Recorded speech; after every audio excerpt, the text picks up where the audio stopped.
이분은 1년쯤 전부터 멀미가 심해졌어요. 뭐 식생활 같은 거 달라진 거 거의 없는데 처음엔 미스거리기만 하더니 이제는 30분 정도만 타도 참고 있기가 어려울 정도로 울렁거리고 두통도 심해집니다. 가벼운 위염이 있는 상황이고 맥주와 커피를 즐기는 편입니다. 멀미가 소화기관 이외 다른 문제에 의할 수도 있는 걸까요? 혹시 한방에서 말씀하시는 뭐 순환에 문제가 생긴 걸까요? 조언 부탁드립니다. 적어 오셨네요. 이게 우리가 일반적으로 멀미, 오심, 구토 이거 기준이 뭐냐면 멀미라는 거는 어떤 이동수단이라든지 뭔가 우리 운동이 겸비가 된 거예요. 움직임이 겸비됐을 때 미식거리는 게 동반이 되는 거고요. 오심, 구토라는 거는 그냥 그런 거 없이 뭐 다른 약물이라든지 어떤 수술이라든지 어떤 여러 가지 인자에 의해서 발생되는 게 오심, 이제 구토가 되는 거죠. 오심은 증상이 뭔가요? 오심도 이제 메스껍고 토할 것 같은 기분이 드는 거죠. 증세는 똑같은데 이제 멀미는 어떠냐면, 그러니까 시각적인 나의 눈으로 들어오는 정보와 귀에서 하는 평형 감각이 안 맞았을 때 발생하는 거거든요. 네. 우리 몸이 대단한 게 여기에 이제 귀에 달팽이관이 있고 그 안쪽에 세반고리관이라는 게 있어요. 이게 X, Y, Z축으로 딱 거기에 물이 차 있어서 우리가 이동할 때 이게 약간 움직이면, 그러니까 기울면 이게 변하면서 이게 약간 기운 곳에 있구나, 뭐에 있구나 이런 것들을 하는데 이게 늘 시각 자극과 딱 겸비합니다. 네. 눈으로 보는 자극과 이것들을 맞춰서 우리 몸에 손해가 그걸 작용해. 그럼 이렇게 발을 이렇게 디뎌라, 그렇지. 저렇게 디뎌라 하는 건데 버스를 타거나 배를 타거나 그러면 우리가 평상시에 걷는 것과 다른 환경이잖아요. 네. 내가 평소에 받아들였던 시각 자극과 이 평형 자극의 조화가 안 맞는 거예요. 그래서 우리가 그때 이제 여기서 그러면 어떻게 되면 어지러움을 느끼거든요. 어지러움을 느끼면서 이게 구토가 발생하는 건데, 그러니까 어찌 보면 멀미는 병이라고 할 수는 없어요.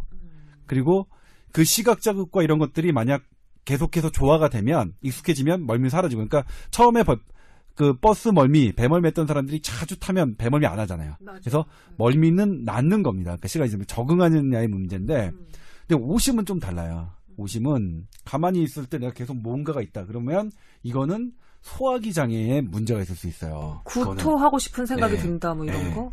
그리고 또 하나가 뭐냐면 이제 어떤 이동과 관계없이 내가 어지럽다. 어지럽다는 얘기는 이제 빙글빙글 돈다는 느낌인데 그거 좀 다릅니다. 빙글빙글 도는 느낌과 조금 시야가 까매지는 느낌은 좀 다릅니다. 그거는 완전 좀 다르거든요. 그러니까 그거는 실신이라고 하는데 우리가 쓰러질 것 같은데 빙글빙글 천장에 돌면서 쓰러질 것 같은 것과 그렇진 않은데 그냥 내가 기운이 뭐 빠져서 갑자기 눈이 조금 눈앞이 캄캄해지면서 이게 쓰러지는 거 조금 다르거든요. 네. 근데 두 가지 다 물론 전부 다 사실은 제대로 된 검사를 받아야 되는 그 증상이에요. 그러니까 이렇게 눈앞이 그냥 갑자기 한다 그러면 그건 혈액 순환에 문제가 있을 가능성이 되게 높습니다. 어떤 병원에 가요, 그러면? 각각의 경우 어떤 병원에 가? 어때? 멀미할 때? 멀미할 때, 그다음에 눈이 갑자기 까매질 때, 아니면 어지러움이 핑핑 하늘이 도는 것 같아서. 핑핑 도는 거는 이제 신경외과나 각각의 신경과로 가야죠. 그럴 때면. 그러니까 이비인후과나. 예. 이비인후과. 예. 그러니까 귀 쪽에 문제가 생겨서 핑핑 도는 거. 가장 많은 건 이석증이에요. 거기에 돌 꼈을 때 핑핑 도는 건데 그건 이제 이비인후과 질환이고. 근데 그게 제가 방금 말씀드렸지만 손해 쪽에 문제가 생겨서 어지러울 수도 있거든요. 네. 그거는 되게 이제 위중한 건데 근데 대부분은 이석증이라서 뭐 이렇게 간단하게 이제 해결하거나 그럴 수 있어서 이비인후과, 신경과, 신경외과 가시면 되고요. 네. 근데 눈앞이 갑자기 캄캄해지면서 쓰러진다 이런 경우에는 내과 쪽으로 가셔야 되겠죠. 내과 그거는 순환기 쪽으로 가시면 네. 될 것 네. 같아요. 지금 뭐 질문 온 거는 멀미인데. 또 삼천포로 갔네요. 네, 멀미인데 이 멀미는 어떻게 하면 되나? 보통 멀미를 치료하는 거는 우리 약국에서 코미테 뭐 이런 거 있잖아요. 스코폴라민 계통의 코미테는 괜찮지 않나요? 괜찮아요. 예. 코미테. 턱 밑에 코미테. 예. 예. 턱 밑에가 귀 밑에. 그것도 스코폴라민 계통을 하면 24시간 괜찮아요. 근데 보통 거는 여행 갈 때 미리 이제 좀 하죠. 특히 애들. 그게 멀미가 12살이 피크랍니다. 그러니까 2살 때부터 생겨서 12살까지 쭉 올라가니까 애들한테 더 맞죠. 근데 어른 같은 경우에도 가끔 생겨요. 이동수단이 좀 바뀔 때. 그다음에 차의 냄새가 조금 바뀔 때. 아까 조 기자님이 얘기하는 그런 그 전정기관과 시각의 감각의 충돌 이론이에요. 그것도 그죠? 그것 때문에 왜 그 충돌됐을 때 울렁거리지? 그걸 이렇게 조사를 해봤더니 뇌에서 그렇게 느낀대요. 그렇게 시각과 전정기관의 감각이 충돌됐을 때 뇌가 몸에서 독소가 몸에서 들어왔다고 판단하고 그걸 내뱉기 위해서 구토를 하는 거랍니다. 그게 전통적으로 얘기하는 멀미의 이론이에요. 그래요? 아니 네. 그냥 단지 시각 자극과 평형 균형 감각 자극이 서로 상충한 건데 외부에서 독성 물질이 들어왔다고 뇌가 판단을 한다고요? 참 웃겨요. 이게 멀미 있는 사람의 과반수가 두통을 느끼고요. 네. 두통 있는 사람이 멀미가 훨씬 4배인가 6배인가 더 많아요. 네. 그러니까 이렇게 이분도 지금 두통이 있을 거예요. 그럼요. 예. 그러니까 뇌에서 차만 타면 울렁거리고 두통이 심해집니다라고 적어주셨네요. 예, 그러니까 이거는 두통과 위의 움직임이 연관돼 있다는 거거든요. 많은 논문에서 그렇게 얘기를 해요. 네. 그렇기 때문에 우선 1차적으로는 기미테 같은 걸 한번 써보는 거죠. 코미테를 한번 써보고 그렇게도 안 되면 그 콜린 계통, 항콜린 계통이나 항히스타민 계통의 약물을 병원에서 처방받아서 먹을 수도 있어요. 근데 제가 논문을 쭉 찾아보니까 네. 효과 있는 우리 민간요법이 있어요. 우리 한의학도 아니고 일반 생활에 쓰는 생강 있죠. 네. 생강과 관련된 치료를 해봤더니 90%가 효과가 있다고 나와요. 멀미에. 어머. 근데 한의학적으로 강삼조이란 말이 있어요. 모든 한약을 지을 때 네. 생강 세 쪽과 네.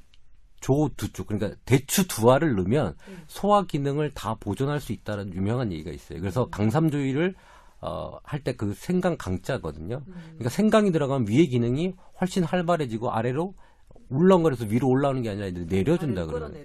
그래서 생강과 관련된 제품과 약물을 써봤더니 90%가 효과가 나요. 그러니까 만약에 이게 그 코미테를 붙이기 어렵다 그러면 생강 달인물을 하는데 생강만 달이면 너무 맛이 없잖아요.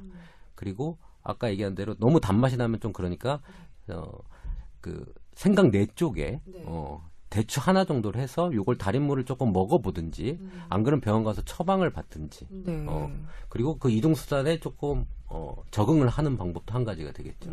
그렇군요. 차량을 이용했을 때는 전혀 제가 멀미를 느끼지 않는데 배를 타고 어디 갈 일이 있었어요. 근데 배멀미는 또 느낌이 다르더라고요. 그래서 그 배를 타기 전에 멀미약이라면서 주는 걸 먹었는데 이렇게 적어보니까 구토 억제제였어요. 예. 거기는 코 밑에 이런 거를 나눠주지 않고 보밋 할 때 그냥 구토 억제제라고 이렇게 하면서 먹이더라고요. 그게 아까 항히스타민 제제, 항 무슨 제제 그 말씀이신가요? 네, 그런 계통의 이제 병원 처방이면 그런 게 나올 거고요. 또 한방 처방에는 또 그렇게 해서 만드는 처방들이 있어요. 그러니까 그런 중국에 가니까 그런 걸 배에 타니까 또 주더라고요. 그러니까 그 구토 억제제가 예전에 맥모모라고 되는 게 있거든요. 그 이제 이게 위의 활동을 안정시키는 거야. 그러니까 못하게. 그러니까 우리가 구토하는 거는 위가 막 이렇게 움직이는 거거든요. 그걸 못하게. 수축을 강하게 해야 위로 쏟아져 나오는 그걸 거죠. 못하게 하는 그런 약인데 네. 아무튼 뭐 그렇습니다. 그래서 뭐 약물 치료도 있고 뭐 사실은 다른 효과가 또 가장 높은 게 그 약물 그런 현대의학의 약물보다 더 효과가 좋은 게 이침이라고 지금 나와 있어요. 네. 우리가 한 게 아니야. 우리 한국 의사들이 한 게 아니라 외국에 있는 의사들이 귀에 여기 한 5군데 점을 침을 놓고 했었더니 멀미가 더 한 5% 정도 더 효과가 더 좋아요. 그러니까 뭐냐면 일반적으로 그런 약물 먹은 사람이 한 80% 정도 효과가 났다 그러면 네. 그렇게 이침 놓는 게 거의 90% 효과 정도가 난다고 얘기를 해요. 그러니까 이런 분들은 와서 한의원에서 침 맞는 자리를 좀 기억하고 갔다가 네. 요걸 좀 계속 붙이고 다니면서 적응을 조금 해보는 것도 한 가지 방법일 것 같아요. 와, 예. 비용도 적게 들고 효과도 높고 괜찮은데 그 중의학계에서 발견한 건가요? 아니면 서구의학계에서 발견한 건가요? 여러 이침? 이침은 사실은 그 유럽 의사가 개발한 거예요. 유럽에서 프랑스나 저기서는 의사가 거기는 이제 한의사 제도가 없으니까 의사가 이제 네. 침 이런 시술을 할 수 있습니다. 예. 대증요법으로 뭐 유럽의 여러 군데에서 관련한 연구가 활발하다고 얘기는 들었지만 이침까지 유럽에서 개발했을 줄은 몰랐네요. 그래서 그 경혈점들이 효과가 좋아요. 생각보다. 특히 이렇게 두경부 쪽에 있는 어떤 증상을 완화시키는데 네. 이침 경혈자리가 효과가 좋은 자리들이 꽤 많기 때문에 이런 멀밀 같은 거는 그런 자극을 해보고 네. 뭐 그래도 안 되면 이제 진짜 한약 형태로 치료를 하든지 그렇게 조금 진행을 하겠지만 이거는 그렇게 간단한 것부터 먼저 해보시고 네. 이게 그렇게 이걸 치료하게 되면 아마 두통도 사라집니다. 평소에 이분은 소화가 안 되면서 두통을 자주 유발하는 사람인데 이걸 좀 치료하고 나면 두통하고 위장 기능이 많이 좀 좋아질 거예요. 이 커피도 이게 뇌의 어떤 활성화 부분하고 뭐 여러 가지 관련이 있어요. 우리가 뭐 우리가 아침에 커피 먹고 일하는 직장인들 너무 많잖아요. 커피를 먹어야 머리가 돌아간다든지. 맞아요. 네. 그러니까 이런 뇌와 관련이 있을 거예요. 커피의 어떤 성분이. 그러니까 그거와 이 두통, 멀미 이런 것들이 다 포함이 좀 돼 있을 겁니다. 알겠습니다. 여러 가지 얘기를 흥미롭게 들었네요. 자, 여러분 tower@sbs.co.kr tower@sbs.co.kr 저희 메일 계정 열어놓고 있습니다. 건강 관련해서 의료 관련해서 궁금한 점 있을 때 지체 없이 망설임 없이 메일 보내주시기 바랍니다. 익명 처리 확실하게 해드리고 있고요. 본인의 건강 상담뿐만 아니라 의료계 전반의 그 이슈에 대해서도 의견 청취하고 있으니까 이 메일 계정 이용해 주시면 되겠습니다. 많이 보내주세요.